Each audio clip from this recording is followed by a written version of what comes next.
السلام علیکم ورحمۃ اللہ وبرکاتہ۔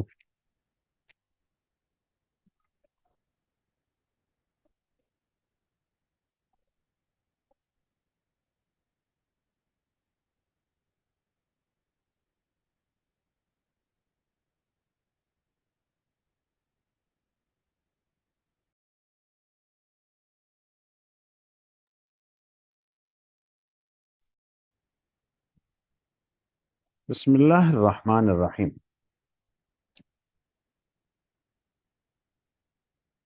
آواز آ رہی ہے؟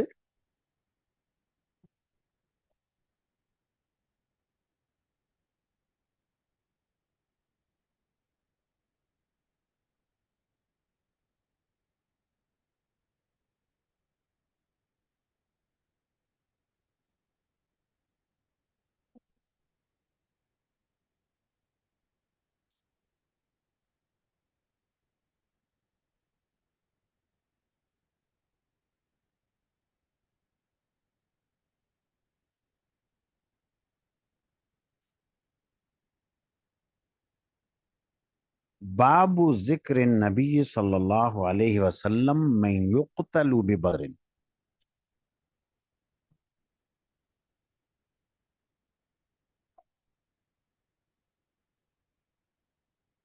نبی کریم صلی اللہ علیہ وسلم کا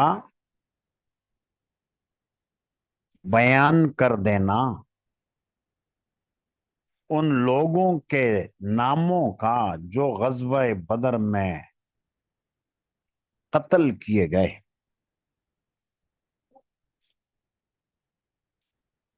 ترجمۃ الباب کا مقصد یہ ہے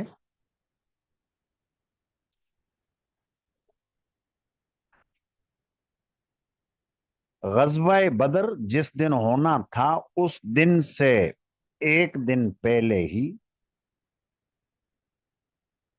نبی کریم صلی اللہ علیہ وسلم نے فرما دیا، جب جنگ بدر اگلے دن ہونے کو تھی اس سے ایک دن پہلے وہاں موجود، تو فرمایا اس جگہ فلاں گرے گا، اس جگہ فلاں مارا جائے گا، یہاں فلاں بچھاڑا جائے گا۔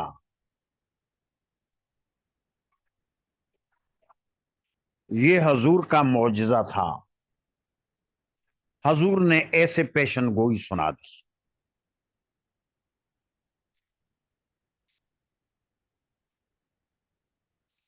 تو یہ پیشن گوئی حضور نے سنائی اور جیسے حضور نے ارشاد فرمایا ایسا ہی ہوا۔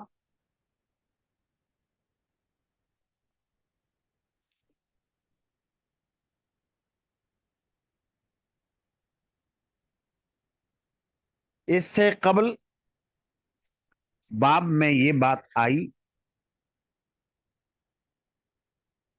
نبی کریم صلی اللہ علیہ وسلم غزوہ عشیرہ میں قریش کے جس قافلے کے تعاقب میں روانہ ہوئے اور وہ قافلہ ملک شام جا رہا تھا تجارت کے لیے، مکہ سے جا رہا تھا شام، قافلہ تو بچ کر نکل گیا۔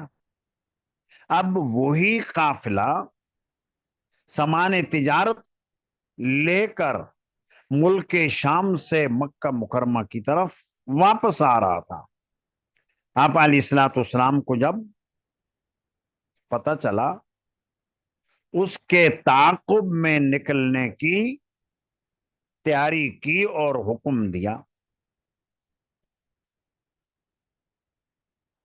313 یا 314 یا 315 یا 319 افراد، یہ علی اختلاف الاقوال، آگے تطبیق بتا دوں گا، قریش کے قافلے کے تعاقب میں نکلے۔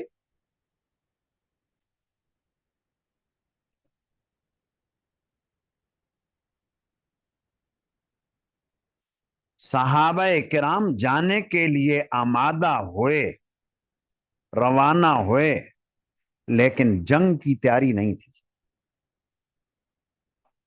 صحابہ کے پاس دو گھوڑے تھے صرف، ایک گھوڑا حضرت زبیر ابن عوام کا اور ایک گھوڑا تھا حضرت مقداد ابن اسود رضی اللہ عنہما، ان دونوں، اور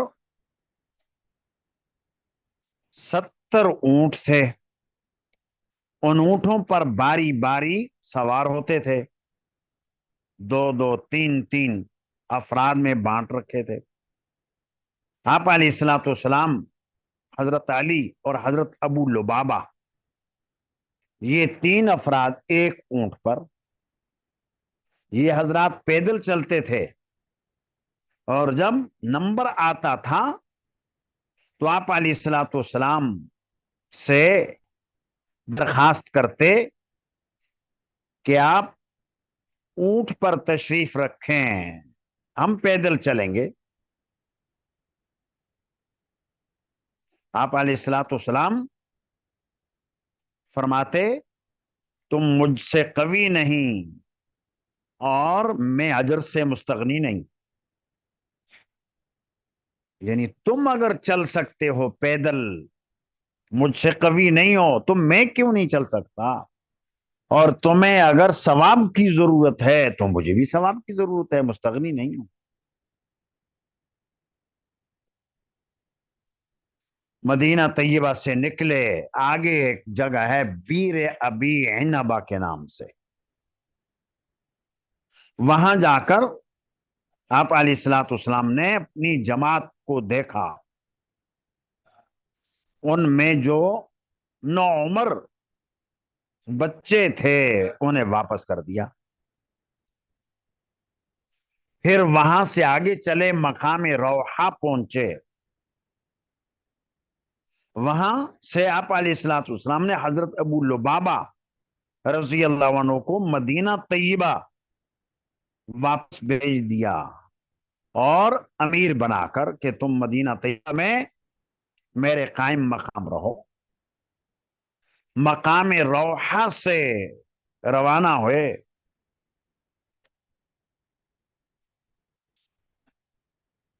تو آپ علیہ الصلوۃ والسلام نے آگے 2 آدمیوں کو بھیجا کہ ذرا حالات کا جائزہ لیں، قافلے کے متعلق معلومات حاصل کریں کہ وہ قافلہ کہاں ہے ابو سفیان کا۔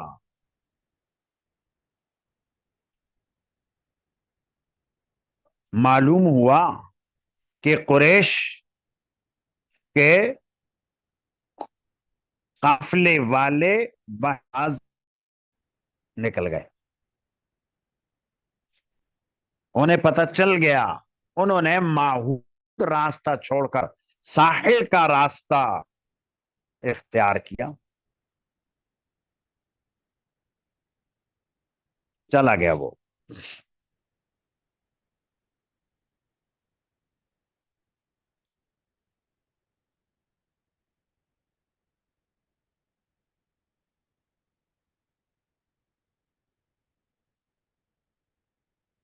نبی کریم صلی اللہ علیہ وسلم نے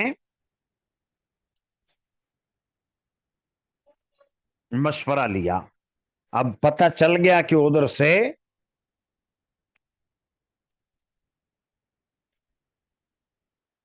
اس قافلہ والوں نے اطلاع دے دی تھی مکہ مکرمہ،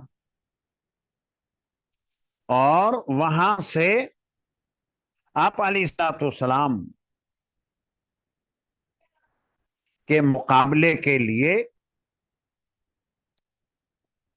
ایک لشکر تیار کیا ابو جہل نے،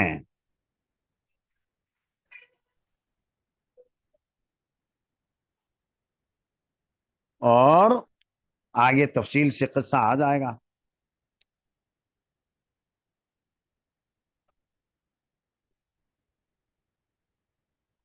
تو اس باب کے اندر جو بات آ رہی ہے وہ تو صرف اتنی ہے کہ جنگ سے پہلے ہی آپ علیہ الصلوۃ والسلام نے بتا دیا کہ یہاں فلاں آدمی مارا جائے گا، یہاں فلاں آدمی مارا جائے گا، اور یہ فلاں کا مقتل ہے، یہ فلاں کا مقتل ہے۔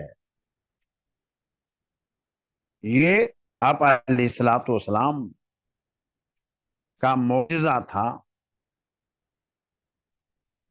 اور امام بخاری رحمہ اللہ غزوہ بدر کا آغاز کر رہے ہیں اس باب سے۔ امام بخاری رحمہ اللہ نے 13 دیگرے قائم کر کے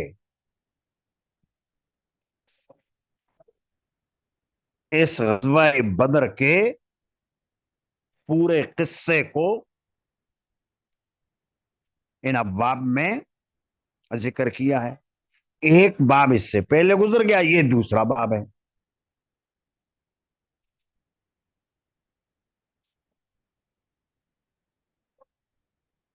ذہنی طور پر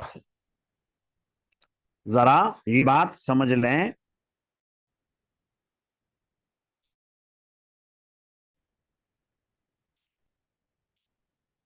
جہاد اور قتال کے احکام آئے تدریجن۔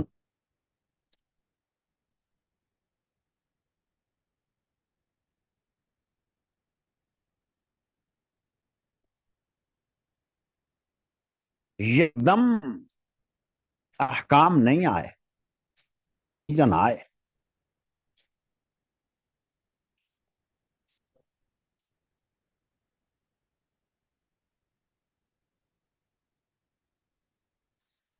پہلا مرحلہ مکی کا،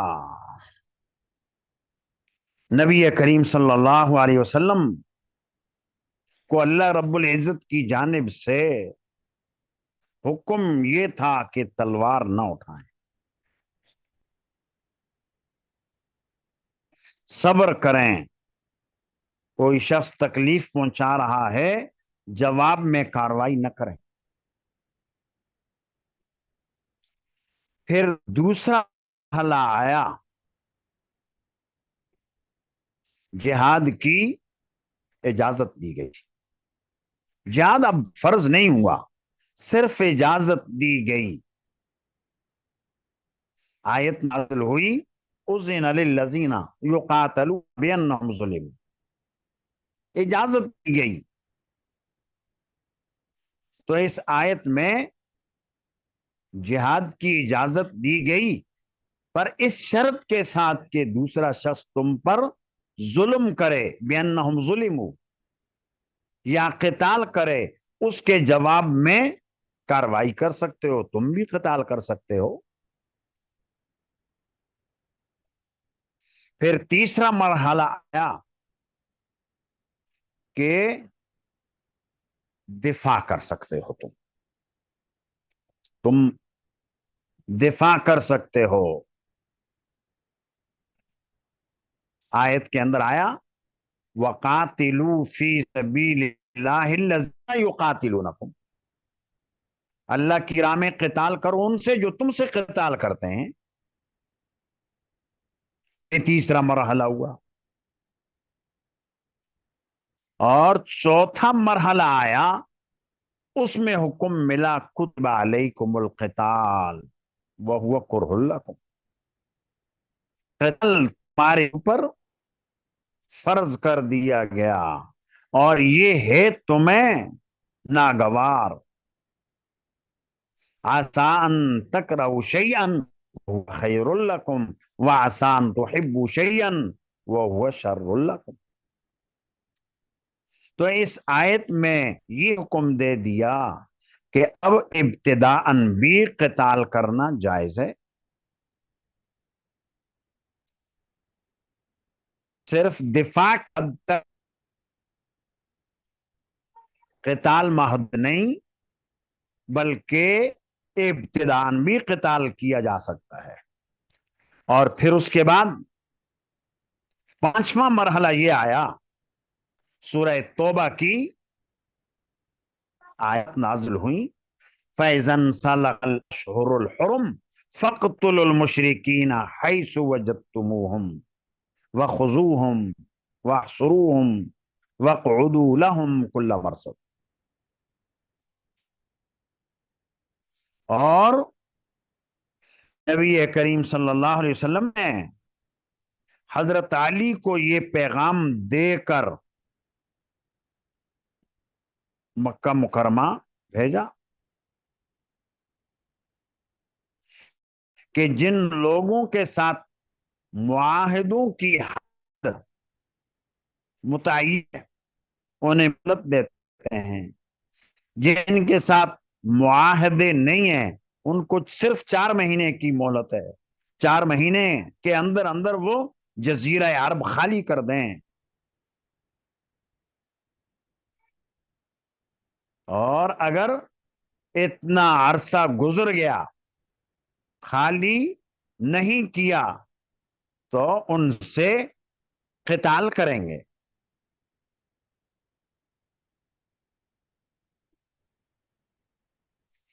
تو اس طرح یہ تدریجاً احکام آئے، تدریجی طور پر. مکی زندگی میں تو تلخانہ منا صبر کرو، مدنی زندگی میں اذن للذین یقاتلون یہ اجازت دی. تیسرا مرحلہ آیا دفاعی جہاد، وقاتلوا فی سبیل اللہ الذین یقاتلونکم. چوتھا مرحلہ کتب علیکم القتال فہو لکم. پانچواں مرحلہ آیا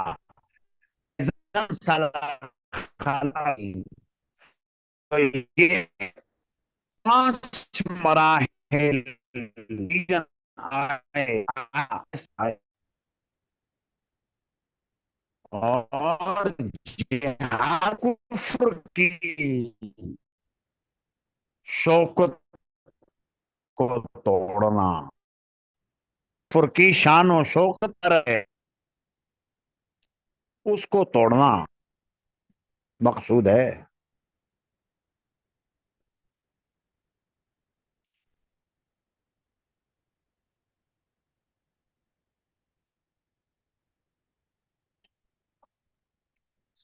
جس کا مطلب یہ ہے ہم مسلمان اس بات کو تو برداشت کر لیں گے تم اسلام قبول نہیں کرتے ہو، تم جانو اور تمہارے اللہ جانے آخرت میں سزا بھگتنا، لیکن تم اپنے ظالمانہ قوانین اور کفریہ قوانین کو اللہ کی زمین پر نافذ نہ کرو، اللہ کے بندوں کو اپنا غلام نہ بناؤ، ظلم و ستم کا نشانہ نہ بناؤ.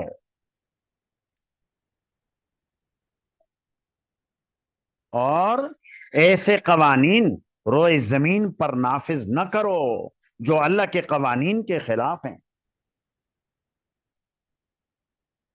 یہ ہے جہاد کا مقصد.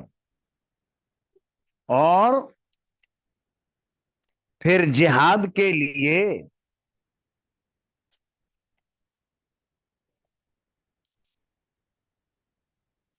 سب سے پہلی شرط یہ ہے کہ یہ جہاد ہو فی سبیل اللہ، فی سبیل نفس نہ ہو، مقصود اعلاء کلمت اللہ ہو، اللہ کی دین کی سربلندی ہو. کوئی شخص قتال کر رہا ہے شہرت حاصل ہو جائے، میری تعریف ہو، تو وہ جہاد فی سبیل اللہ نہیں، وہ تو جہاد فی سبیل نفس ہے. اس لیے بنیادی شرط یہ ہے کہ جہاد ہو اور فی سبیل اللہ ہو. دوسری شرط یہ بھی ہے کہ جہاد میں کوئی امیر ہو، امیر بھی ایسا جس پر سب کا اتفاق ہے، امیر کے بغیر جہاد نہیں ہو سکتا.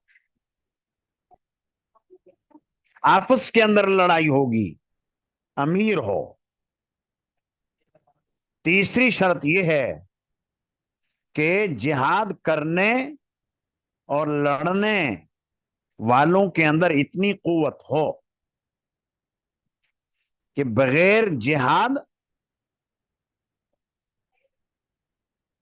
یعنی اتنی قوت نہیں، اتنی طاقت نہیں، اتنا اسلحہ نہیں، اتنی نفری نہیں کہ کافروں سے لڑ سکیں. تو یہ تو پھر اس کے مترادف ہے کہ اگر دوسروں کا کچھ نہیں کر سکتے تو اپنا سر پھوڑ ڈالو، یہ اس کے مترادف ہے. لہذا طاقت ہو. جب یہ تین شرطیں پائی جائیں گی تو پھر جہاد مسلمانوں پر لازم ہوتا ہے. پہلی اور بنیادی شرط یہ ہے کہ جہاد فی سبیل اللہ ہو. دوسری شرط یہ ہے کہ امیر ہو.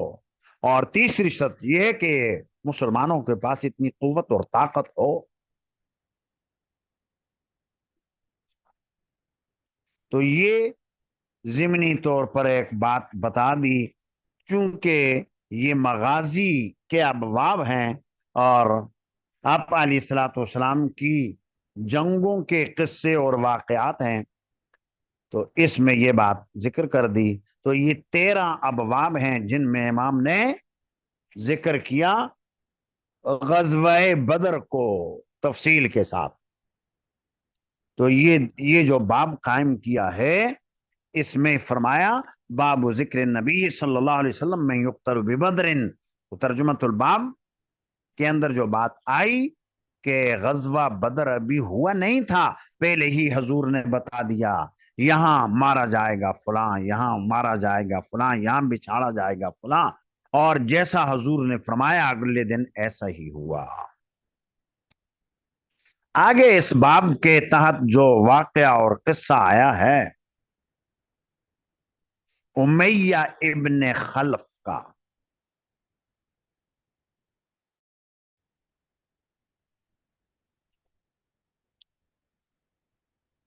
یہ امیہ ابن خلف کافروں کا سردار تھا. آپ علیہ الصلوۃ والسلام کے دشمنوں میں سے تھا. اور حضرت عبد الرحمن ابن عوف رضی اللہ عنہ کے ساتھ دوستانہ تعلقات تھے. اسی طرح حضرت سعد ابن معاذ رضی اللہ عنہ کے ساتھ بھی دوستانہ تعلقات. حضرت عبد الرحمن تو مہاجرین میں سے ہیں اور سعد انصار میں سے ہیں. تو یہ امیہ جب بھی جاتا ملک شام تجارت کے لیے، مدینہ طیبہ سے راستہ گزرتا، حضرت سعد جو انصار کے سردار ان کے ہاں ٹھہرتا، رکتا، آرام کرتا، پھر شام جاتا، شام سے واپس آتا، پھر یہاں آ کر آرام کرتا، ٹھہرتا اپنے ساتھی دوست کے یہاں، پھر آتا. اور حضرت سعد ابن معاذ رضی اللہ عنہ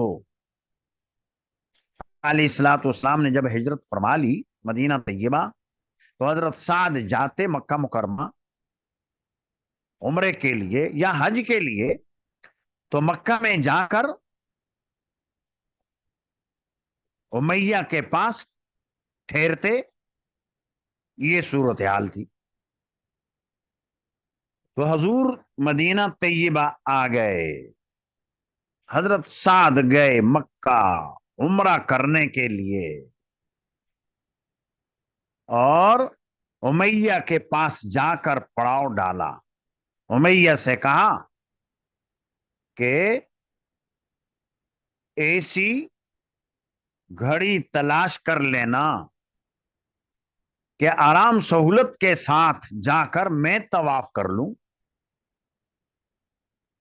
تو امیہ نے کہا کہ ٹھیک ہے، دوپہر کا وقت مناسب ہے، سخت گرمی، عرب کی گرمی تو مشہور تھی، کوئی ہوتا نہیں، تو ایسی صورت میں چلیں گے اور جا کر تم طواف کر لینا۔ نکلے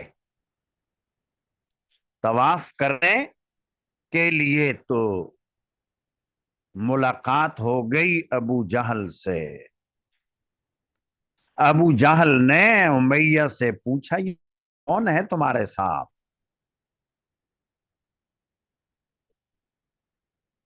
امیہ نے جواب دیا یہ سعد ابن معاذ ہیں، انصار کے سردار ہیں، مدینہ طیبہ سے آئے ہیں۔ تو ابو جہل بگڑ گیا، کہنے لگا حضرت سعد کو مخاطب ہو کر، کیسے پرامن طور پر تم بیت اللہ کا طواف کر رہے ہو؟ تم تو وہی ہو، تم نے تو سابیوں کو، بد دینوں کو ٹھکانہ دے دیا ہے، اور تمہارا خیال یہ ہے کہ تم ان کی ہمیشہ مدد کرو گے، مدد کرتے رہو گے۔ اگر تم ہمارے اس سردار کے ساتھ یہاں نہ ہوتے، یعنی امیہ کے ساتھ، تو صحیح سالم تم اپنے گھر کو نہ جا سکتے۔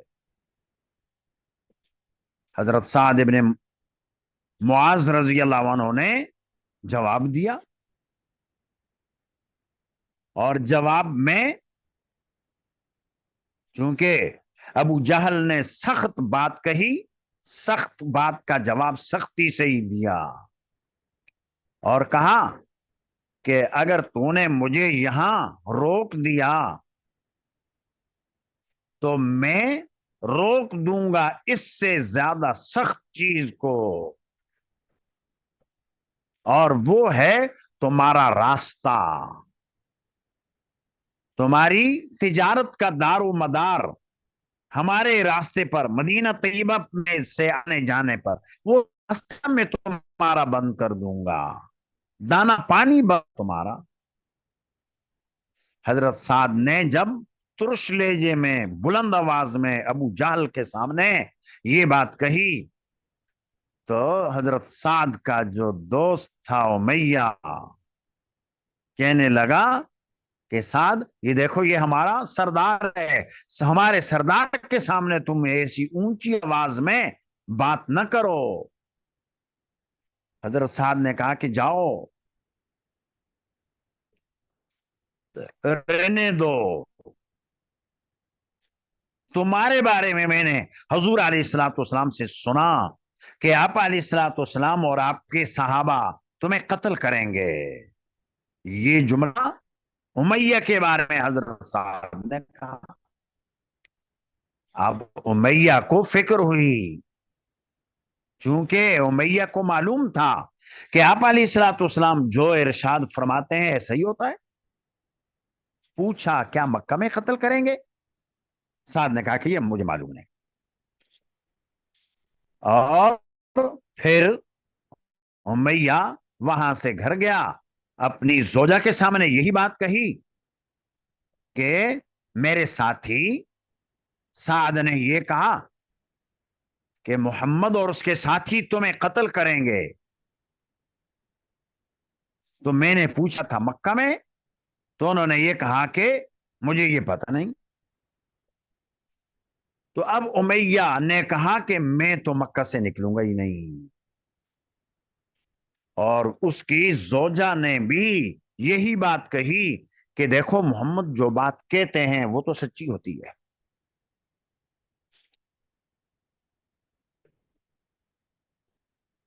تو اب زوجین کو، امیہ کو بھی اور اس کی زوجہ کو بھی یقین ہو گیا کہ محمد جو کہتے ہیں وہ ہو کر رہتا ہے، مکہ میں ہی رہوں گا، نکلوں گا ہی نہیں۔ یہ تو ابتدائی قصہ ہوا، اور جب موت کسی کو آتی ہے انسان اپنے پاؤں چل کر جاتا ہے۔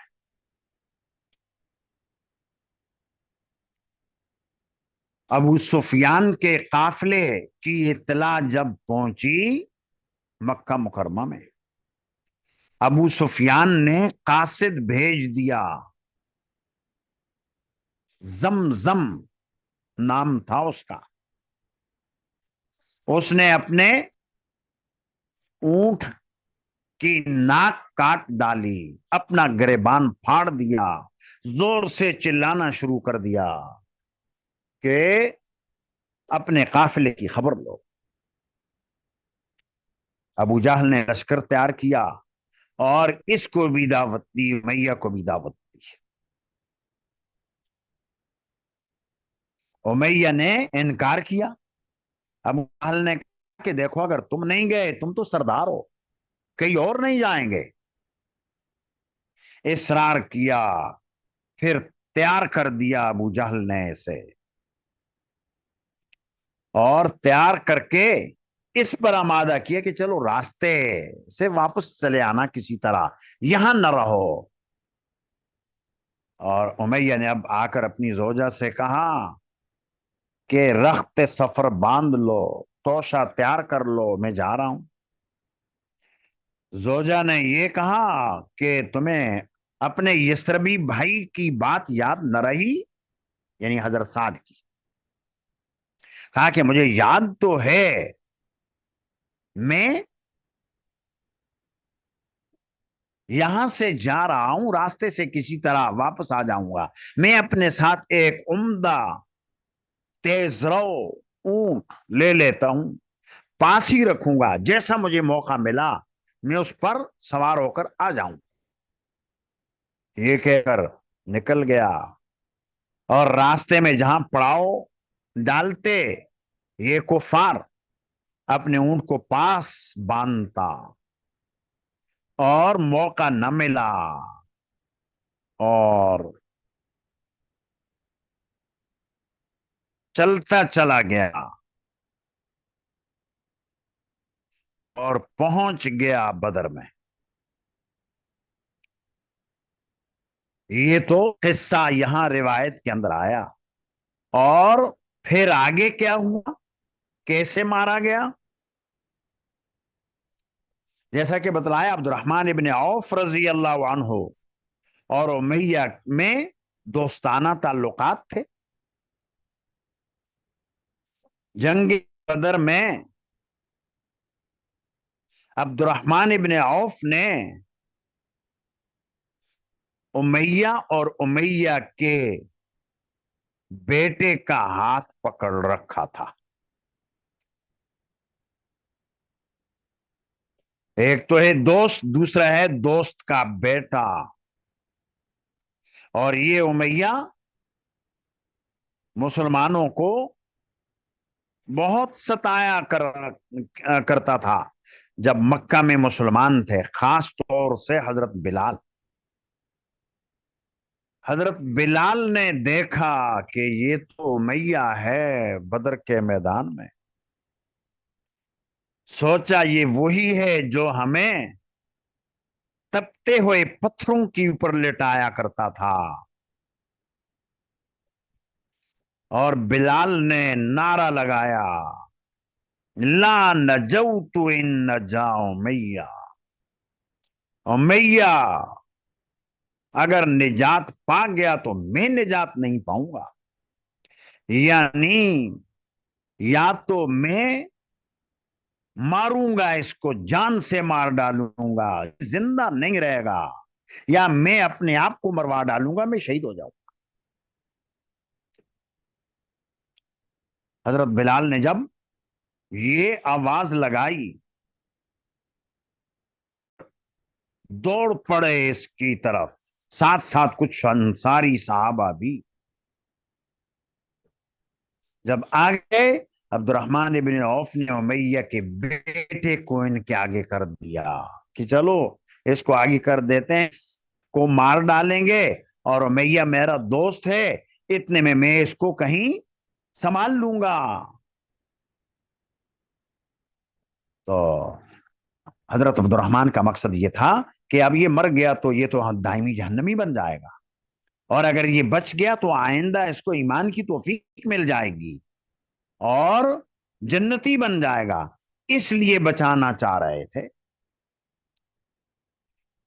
تو حضرت بلال اور انصاری نوجوانوں نے پھرتی سے حملہ کر کے امیہ کے بیٹے کو تو ٹھکانے لگا دیا، لگاتے ہی متوجہ ہوئے امیہ کی طرف، تو عبد الرحمن ابن عوف کو اور کوئی بات سوجی نہیں، انہوں نے امیہ کو لٹا کر اوپر خود لیٹ گئے کہ یہ میرے ساتھی، یہ مسلمان آئیں گے مجھے اوپر لیٹا دیکھیں گے تو میرے اوپر دست درازی تو کرے نہیں، یہ بچ جائے گا۔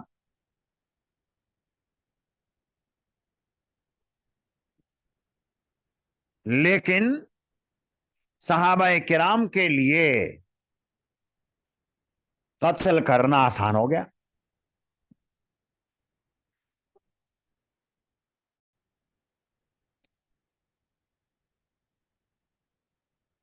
صحابہ کے لیے اب قتل کرنا اور آسان ہو گیا، لٹایا ہوا ہے، اور یہ امیہ جسیم آدمی تھا۔ عبد الرحمان اوپر لیٹے ہوئے دائیں بائیں سے وہ برچھے مار رہے ہیں، تلواریں مار رہے ہیں، تیر مار رہے ہیں، بڑی اذیت کے ساتھ اس کو تکلیف دیتے دیتے اس کو قتل کر دیا۔ اور عبد الرحمان ابن عوف رضی اللہ عنہ کے پاؤں کے اوپر بھی چوٹ لگ گئی، وہ بھی زخمی ہو گیا۔ تو اس طرح یہ قتل ہوا امیہ کا۔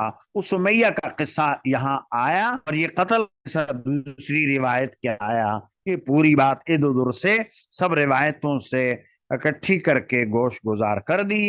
اور اب اس روایت کا دیکھیں ترجمہ دیکھیں۔ بالسند المتصل منا الى الامام الحافظ ابی عبداللہ محمد بن اسماعیل البخاری رحمہ اللہ قال حدثني احمد بن عثمان قال حدثني شريح بن مسلمة قال حدثنا ابراهيم بن يوسف عن ابيه عن ابي اسحاق قال حدثني عمرو بن ميمون انه سمع عبد الله بن مسعود حدث عن سعد بن معاذ۔ تو عبداللہ بن مسعود نے سعد بن معاذ کے حوالے سے حدیث بیان کی، انه قال كان صدیقا لأمیہ ابن خلف، کہ سعد بن معاذ کے دوست تھے امیہ ابن خلف۔ وكان امیہ اذا المدینہ تھی، امیہ کا جب گزر ہوتا مدینہ طیبہ سے، نزل علی سعد، اترتے سعد پر، یعنی ملک شام تجارت کے لیے جاتے تو حضرت سعد ابن معاذ رضی اللہ عنہ کے ہاں ٹھہرتے، پڑاؤ ڈالتے۔ وَكَانَ سَعْدُ مَرَّ بِمَكَّةَ نَزَلَ عَلَى امیہ، اور سعد جب گزرتے مکہ سے اترتے امیہ کے پاس، یعنی مکہ مکرمہ جاتے کسی کام کے لیے، حج کے لیے، عمرہ کے لیے، تو وہاں ٹھکانا ہوتا تھا۔ فلما قدم رسول اللہ صلی اللہ علیہ وسلم المدینہ تھا، آپ علیہ الصلوۃ والسلام جب مدینہ طیبہ تشریف لائے، انطلق معتمرا، سعد چلے عمرہ کرنے کو، فنزل علی امیہ بمکہ، اترے امیہ کے ہاں مکہ میں، فقال لامیہ، امیہ سے کہا، انظر لی ساعۃ خلوۃ، دیکھ لو میرے لیے خالی گھڑی، یعنی ایسا وقت جو خالی ہو، کوئی ہو نہیں، لعلی ان اطوف بالبیت، تاکہ میں بیت اللہ کا طواف کر لوں۔ فخرج به، اسے لے کر نکلے، قریبا من نصف النہار، نصف النہار کے قریب قریب، یعنی دوپہر کے وقت، چونکہ دوپہر کے وقت عرب کی زمین گرم، لوگ اندروں میں گھروں میں، باہر کوئی نہیں، تو اس لیے نکلے دوپہر کے وقت میں۔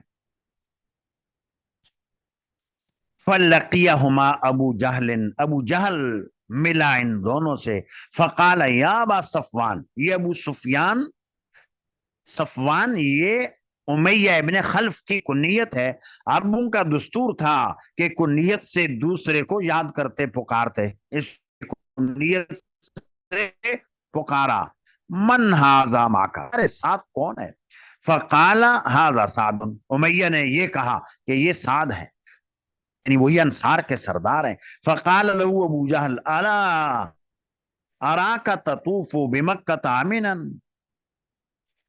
کیا نہیں دیکھ رہا ہوں میں تجھے کہ تم مکہ میں امن سے طواف کر رہے ہو؟ وقد آویتم السباتا، اور تم نے ٹھکانہ دے رکھا ہے سابیوں کو. سبات سابی کی جمع ہے، اور سابی یہ لوگ کہا کرتے تھے انہیں جنہوں نے اپنا پرانا آبائی دین چھوڑ دیا، دین اسلام میں داخل ہو گئے، تم نے سابیوں کو ٹھکانہ دے دیا. وَزَعَمْتُمْ أَنَّكُمْ تَنْصُرُونَهُمْ وَتُعِينُونَهُمْ، اور تمہارا خیال یہ ہے کہ تم ان کی نصرت کرو گے اور ان کی اعانت کرو گے. اما واللہ، سنو اللہ کی قسم، لولا انک مع ابی صفوان، اگر نہ ہوتے تم ابو صفوان کے ہمراہ، ما رجعت الی اہلک سالما، تم اپنے گھر صحیح سالم نہیں واپس جا سکتے. فقال رساد، سعد نے اس سے کہا، اور رفع صوتہ علی، اور سعد نے اس کے سامنے آواز بلند کی، اما واللہ، اللہ کی قسم، لئن منعتنی ھذا، اگر تم نے مجھے اس سے روکا، لامنعنک ما ہوا اشد علیک منہ، تو میں روکوں گا اس چیز سے جو تمہارے اوپر اس سے زیادہ گراں گزرے گی. طریقک علی اہل مدینہ، یعنی وہ تمہارا راستہ ہے جو مدینہ والوں کے پاس سے گزرتا ہے. فقال له امیہ، امیہ بولا، تھا تو سعد کا دوست لیکن کافر کے ہی ہوتے ہیں، اور دوست سے یہ کہا لا ترفع صوتک یا سعد، سعد اپنی آواز بلند مت کر، علی ابی الحکم، ابو الحکم کے اوپر. ابو الحکم یہ کنیت ہے ابو جہل کی. سید اہل الوادی، جو اس وادی والوں کا سردار ہے، سارے مکہ کا سردار ہے، لہذا تم اس کے سامنے کوئی اونچی لہجے میں بات نہ کرو. فقال سعد دعنا عنک یا امیہ، چھوڑو ہمیں اپنے سے امیہ. فواللہ لقد سمعت رسول اللہ صلی اللہ علیہ وسلم، اللہ کی قسم میں نے سنا رسول اللہ صلی اللہ علیہ وسلم سے فرماتے ہوئے، یقول انہم قاتلوک، یہ یعنی صحابہ کرام قتل کریں گے تمہیں.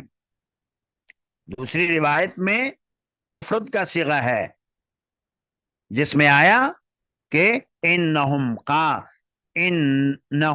قاتلوک، کہ آپ علیہ الصلوۃ والسلام تمہیں قتل کریں گے، یعنی حضور سبب بنے. صحابہ کرام کی طرف نسبت ہو تو یہ حقیقی، انہم قاتلوک.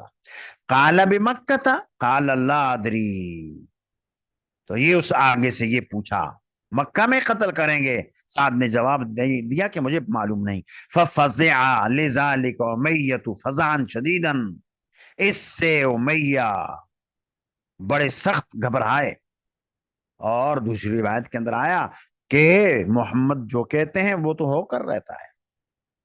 فلما رجع امیہ الی اہلی، پھر جب امیہ لوٹا اپنے گھر والوں کے پاس، قال یا ام صفوان، یہ اپنی زوجہ کو خطاب کر کے کہا، بین سطور نام لکھا ہوا ہے، صفیہ وقیلہ کریمہ بنت مار وقیلہ فاختہ، تو یہ تین نام ہیں ام صفوان.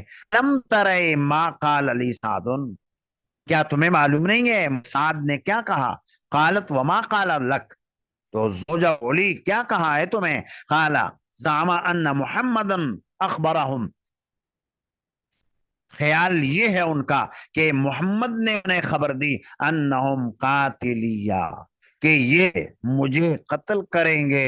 فقلت له بمکہ، میں نے پوچھا تھا کہ مکہ میں؟ قال لا ادری. فقال امیہ واللہ لا اخرج من مکہ، اللہ کی قسم میں مکہ سے نکلوں گا ہی نہیں. فلما کانا یوم بدر، پھر جب جنگ بدر کا دن آیا، استنفر ابو جہل الناسا، ابو جہل نے لوگوں کو اکٹھا کرنا شروع کیا. قال ادرکوا عیرکم، خبر لو اپنے قافلے کی. فکرہ امیۃ ان یخرج، امیہ نے ناپسند کیا نکلنا. فاتاہ ابو جہل، ابو جہل آیا اس کے پاس. فقال یا ابا صفوان، بولا اے ابو صفوان، انکا متا یراک الناس قد تخلفتا، بات یہ ہے کہ لوگ جب تمہیں دیکھیں گے پیچھے، وانت سید اہل الوادی، اور تم تو اس وادی والوں کے ہو سردار، تخلفوا معاک، تمہارے ساتھ وہ بھی پیچھے رہیں گے. فلم یزل بھی ابو جہل، مسلسل ابو جہل ترغیب دیتے رہے، قال، یہاں تک کہ امیہ بولا، اما اذا از غلبتنی، جب تم میرے اوپر غالب آ گئے، یعنی اصرار کرتے کرتے مجھے مجبور کر ہی دیا.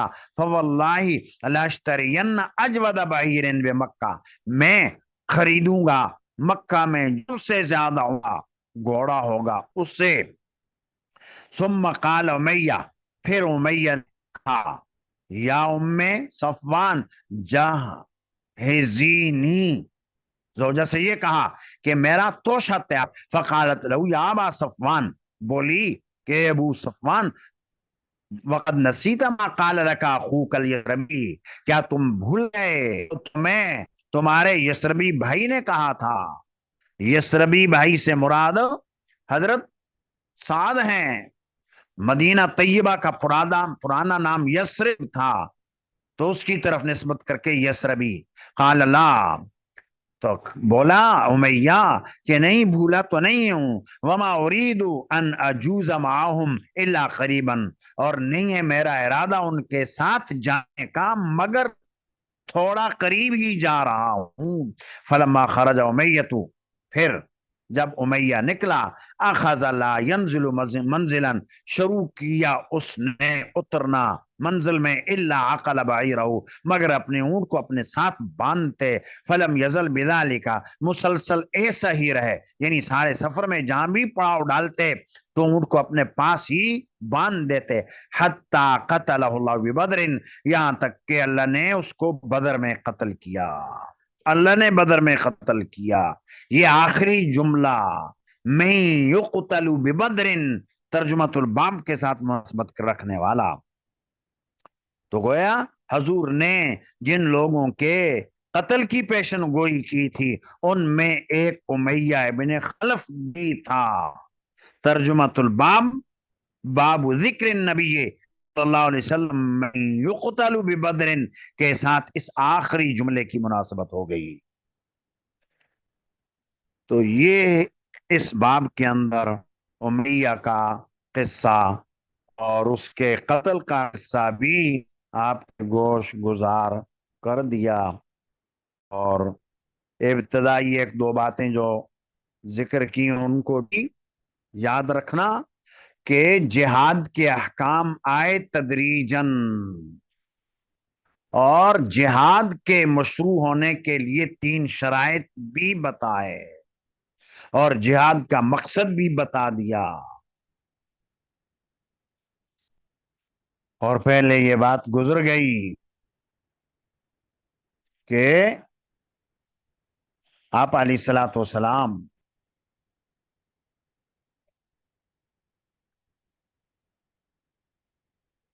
نے کل کتنی جنگوں میں شرکت کی. راج قول کے مطابق بتایا تھا کہ 27. 9 کے اندر قتل و قتال ہوا، باقیوں میں قتل و قتال نہیں ہوا، یہ نام بھی بتلائے تھے 9. اور اسی طرح سرایا، اس کی تعداد میں بھی اختلاف. اور راج قول کے مطابق 38 یا 48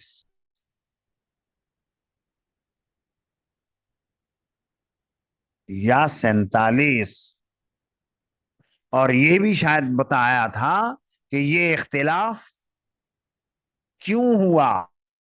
غزوات اور سرایا کا یہ اختلاف کیوں ہوا؟ تو جتنے بھی راوی ہیں اپنی اپنی معلومات کے مطابق انہوں نے بیان کر دیا، اس لیے اختلاف ہو گیا۔ دوسری وجہ یہ کہ کئی غزوات جو قریب قریب ہوئے اور ایک سفر میں ہوئے، ان کو بعضوں نے ایک شمار کر دیا، بعضوں نے الگ الگ شمار کر دیا، فرق ہو گیا، تعداد میں فرق ہو گیا۔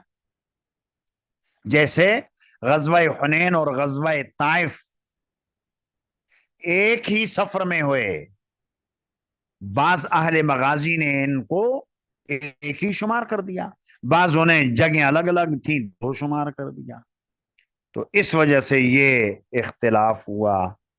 تو سرایا، سریہ کی جمع، غزوہ، کل غزوے، کل سریہ، اور پھر غزوہ کس کو کہتے ہیں، سریہ کس کو کہتے ہیں؟ حضور نے بنفس نفیس شرکت کی تو اس کو کہتے ہیں غزوہ، لشکر تیار کر کے بھیجا اس کو کہتے ہیں سریہ۔ اور یہ جو اصطلاح ہے، یہ اصطلاح متاخرین کے درمیان ہے، ورنہ متقدمین ایک دوسرے کی جگہ استعمال کرتے ہیں، سریہ کی جگہ غزوہ، غزوے کی جگہ سریہ استعمال کرتے ہیں، جیسا کہ یہ بات آگے ابواب سے بھی ظاہر ہو جائے گی۔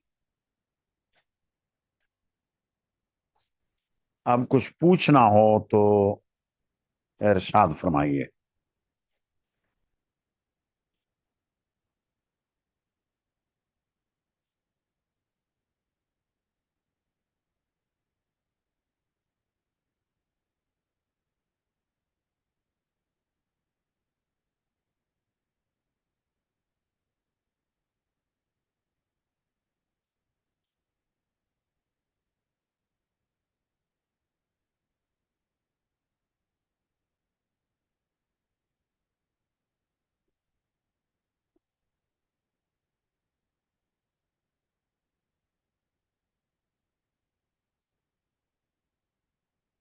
سبق جو آج پڑھا سمجھ میں آیا؟ اس سے متعلقہ کچھ استفسار کرنا چاہیں، پوچھنا چاہیں تو پوچھ سکتی ہیں۔